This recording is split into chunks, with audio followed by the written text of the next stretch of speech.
As leaders, we're often told that we need to listen more. Listen to our team, listen to our customers, listen to the market, listen to the trends. But what if all that listening is keeping us from actually leading? What if we need to listen less so that we can lead more?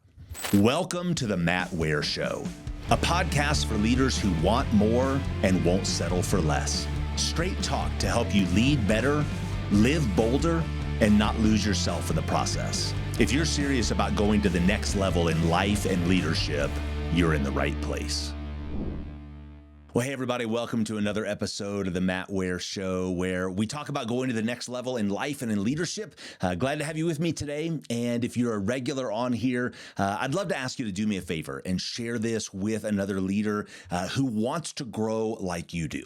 Okay, that would mean the world to me because I want to help more leaders get better. And I know that's why you're here. So do what you're doing for yourself, for someone else. Help them get better too. Okay. Today we are talking about what it means to listen as a leader. Why listening matters, but where it can help you and also hurt you. Who you should be listening to, why you should be listening to them, how your leadership is affected by your listening, and why you might actually need to listen less so that you can lead more. Leaders today are often told they need to listen more, that they need to really pay attention to what people are saying and how people are feeling, and that they need to let that inform their decisions and shape their direction. And yet, throughout most of human history, great leaders have learned that while they can listen to the opinion of others, they cannot be led by the opinion of others. You cannot let others lead what only you were meant to lead. You can take it into consideration, sure. Take it under advisement, of course, but at the end of the day, only you can lead what you're supposed to lead. Okay, but you probably feel this pressure. You feel this societal expectation if you're a leader to really listen to what everyone else is saying. And sometimes I think that feels overwhelming. The rise of social media has given us the false idea that because everyone has a voice, everyone has a say. And while certainly everyone has the right to express themselves and their view and their opinions, we need to recognize that not everyone's voice has equal weight in every situation.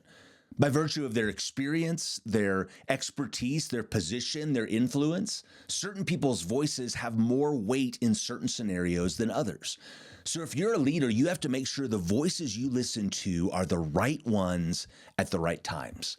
And I want to give you a few filters that you can use to help you navigate who you need to listen to, and frankly, who you don't need to listen to. Not really, anyway.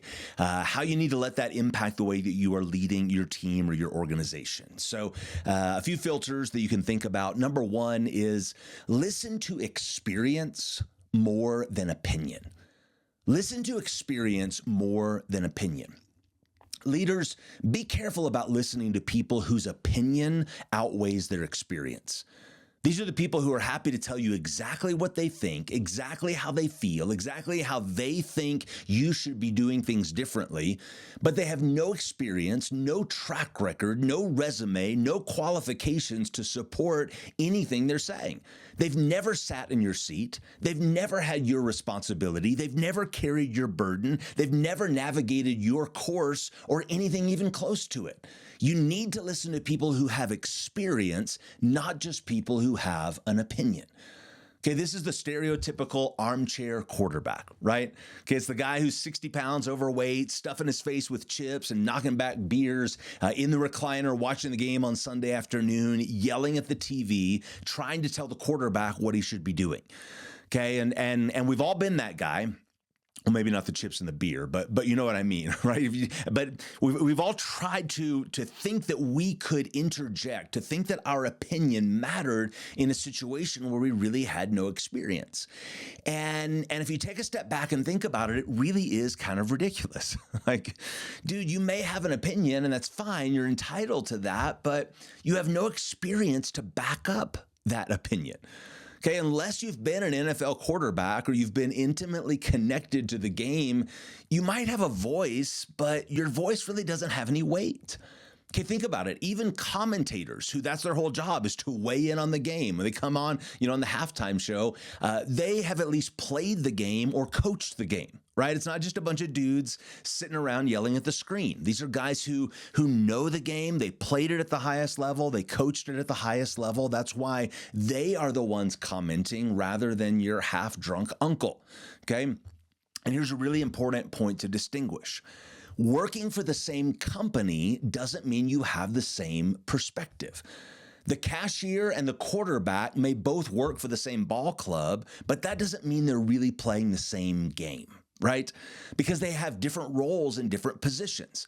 Okay, the person working for the football team in the gift shop does not know how to run plays on the field. And sometimes there are people in your organization who think that because you work at the same place that you are playing the same game and making the same contribution. And you as the leader have to weigh their opinion against their experience. I'm not saying don't listen to them. I'm saying you have to recognize what you're hearing when they speak. Listen to experience more than opinion. Number 2, listen to leaders more than followers. Listen to leaders more than followers. Why? Because if you are a leader, you are more likely to get more helpful insight from other leaders than you are from followers. They're going to have more helpful input. They're going to have more helpful feedback because they understand your role and your responsibilities. Leaders are not better than anyone else. They're not smarter or more talented than anyone else. It's not about their intellect or their gifting. It's simply that as leaders, by virtue of their role and responsibility, they have a different vantage point. They have a different perspective than everyone else does. Leaders see more than others see, and they see before others see. That's why leaders can listen to the crowd, but they can never be led by the crowd. Don't ever let your listening compromise your leadership. Steve Jobs, the founder and legendary leader of Apple, was famously against listening too much to too many people. He didn't want to listen too much to the masses. In fact, here's what he said. He said, "Some people say give the customers what they want, but that's not my approach. Our job is to figure out what they're going to want before they do." Henry Ford once said, "If I'd asked all my customers what they wanted, they would have told me a faster horse." He said, people don't know what they want until you show it to them. That's why I never rely on market research, because our task is to read things that are not yet on the page. Now, I don't think what Steve Jobs was saying was ignore everything everyone tells you. Okay, I don't think he was saying don't listen to people. I think what he was saying is that as a leader, you have to see more and you have to see before. You have to be ahead of the market. You have to be ahead of your customers. You have to be ahead of your clients. You have to be ahead of your team. As a leader, John Maxwell says, you have to know the way and go the way so you can show the way. That means you're thinking and seeing further ahead than everyone else so that you can get there and then show them how to get there. And by virtue of that, followers will have a different perspective than you do as a leader. It's not a less than perspective. It's not a worse than perspective, but it is a different than perspective. And that means you need to consider the input of a follower differently than the input of another leader. I know some people won't understand this, but I think you will, because if you're watching or listening, you are a leader, or at least aspiring to be. And if you're not in a leadership position, then hopefully you're in preparation for it, right? This is something you are aiming for. This is something you're trying to build toward. Okay, so I want you to understand this. Leaders and followers are not playing the same game. They're just not. They have different objectives, different goals, different rules, different metrics.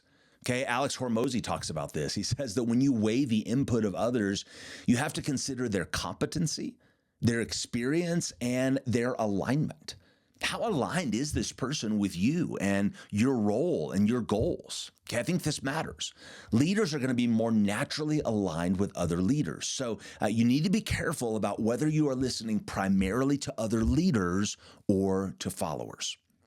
Number 3 is you have to learn to listen for data, but not for direction.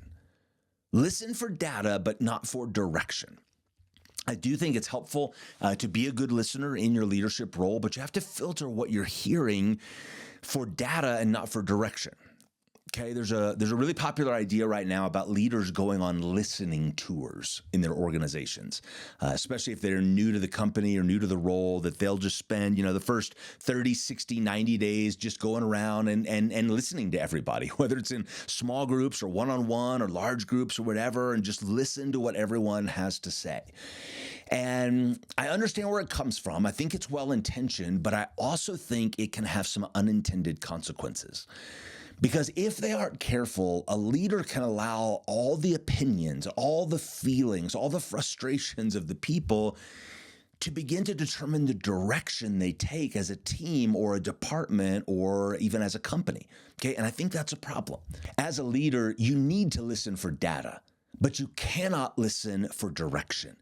You need to get data about people's perspectives and feelings and frustrations and all of that, because that can be very helpful input.